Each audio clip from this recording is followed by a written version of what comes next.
첫 시간 주님께 안녕하세요. 대강교회 오훈 목사입니다. 4월 22일 토요일입니다. 오늘 하나님께서 우리에게 주신 말씀은 스가랴 9장 9절에서 17절 말씀입니다. 시온에 따라 크게 기뻐할지어다. 예루살렘에 따라 즐거이 부를지어다. 보라, 내 왕이 내게 임하시나니 그는 공의로우시며 구원을 베푸시며 겸손하여서 나귀를 타시나니 나귀의 작은 것 곧 나귀 새끼니라. 내가 에브라임의 병거와 예루살렘의 말을 끊겠고 전쟁하는 활도 끊으리니 그가 이방 사람에게 화평을 전할 것이요 그의 통치는 바다에서 바다까지 이르고 유브라데 강에서 땅끝까지 이르리라. 또 너로 말할진대 내 언약의 피로 말미암아 내가 내 갇힌 자들을 물 없는 구덩이에서 놓았나니 갇혀 있으나 소망을 품은 자들아 너희는 요새로 돌아올지니라. 내가 오늘도 이르노라. 내가 네게 갑절이나 갚을 것이라. 내가 유다를 당긴 활로 삼고 에브라임을 끼운 화살로 삼았으니 시온아, 내가 네 자식들을 일으켜 헬라 자식들을 치게 하며 너를 용사의 칼과 같게 하리라. 여호와께서 그들 위에 나타나서 그들의 화살을 번개같이 쏘아내실 것이며 주 여호와께서 나팔을 불게 하시며 남방 회오리 바람을 타고 가실 것이라. 만군의 여호와께서 그들을 호위하시리니 그들이 원수를 삼키며 물맷돌을 밟을 것이며 그들이 피를 마시고 즐거이 부르기를 술 취한 것 같이 할 것인즉 피가 가득한 동이와도 같고 피 묻은 제단 모퉁이와도 같을 것이라.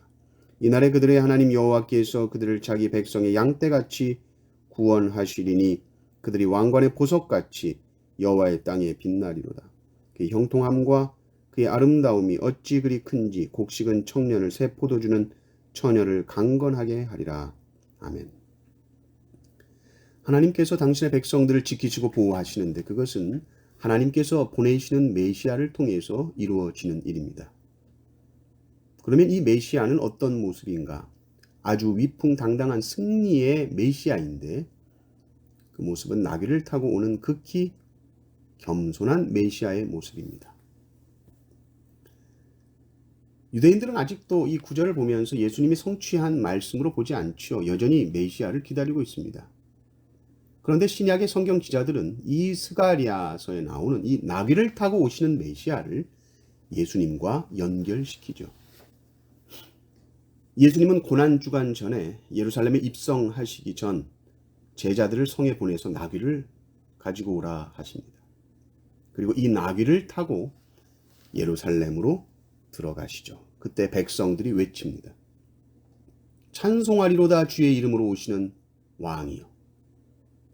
예수님은 구약이 예언한 다윗 같은 왕이시다라는 겁니다. 그런데 백성들은 이 왕이 나귀를 타고 온다라는 것에 대한 의미를 깊이 알지 못했습니다. 스가랴 9장 9절을 보면 이 메시아가 나귀를 탄 이유가 겸손하여서 나귀를 탔다 이렇게 말합니다.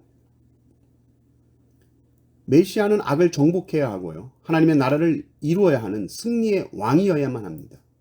그런데 그의 승리가 어떻게 이루어지는가라고 했을 때 겸손한 방식으로 이루어진다는 것이죠. 그것이 바로 십자가의 고난과 죽음을 통해서 이루어지는 것입니다. 그러니 이 예루살렘 입성이라는 것이 승리의 입성이다 라기보다는 실질적으로 봤을 땐 고난의 입성이었죠.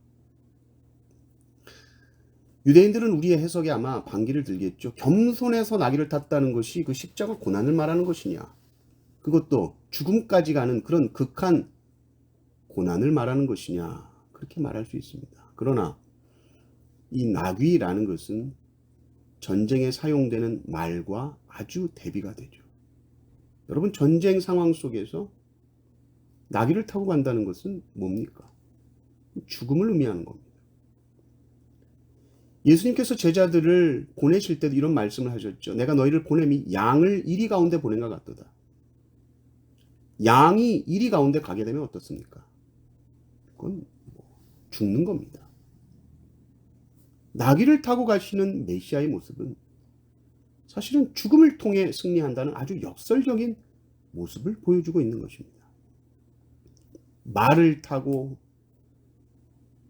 전쟁에 승리하는 것이 아니라 나귀를 타고 전쟁에 승리하는 아주 새로운 전쟁을 보여주는데, 그 전쟁은 무엇이냐?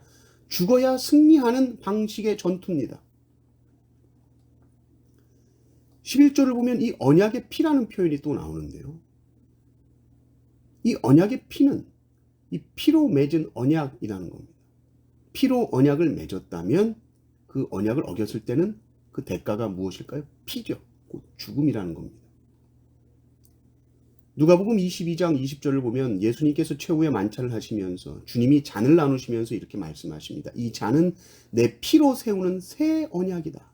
곧 너희를 위하여 붓는 것이다 라고 말씀하시고, 예수님은 곧 십자가에 못 박히셔서 피를 쏟고 죽으십니다. 예수님의 이 십자가의 죽음은 언약을 지키지 못해서 어긴 자들을 대신해서 그들을 위해 대신 죽으신 언약적인 죽음이요, 이 죽음을 통해서 예수님은 구원을 베풀어 주십니다. 오늘 이 스가랴의 예언의 말씀은 하나님의 언약을 어긴 모든 죄인들을 대신하여서 친히 저주를 받으시고 죽으신 예수 그리스도의 언약의 피를 보여줍니다. 그리고 이 언약의 피를 통해 구원받는 이 메시아의 모습을 우리에게 보여주죠. 그리스도의 십자가는 우리로 하여금 겸손을 생각하게 하고 낮아짐의 극치를 우리에게 보여줍니다. 그리고 그 낮아지고 낮아지심은 사랑하는 우리와 함께 하시기 위해서 그렇게 낮아지신 것이죠. 구원이라는 것은 낮은 곳에 있습니다. 구원이라는 것은 죽음 속에 있습니다.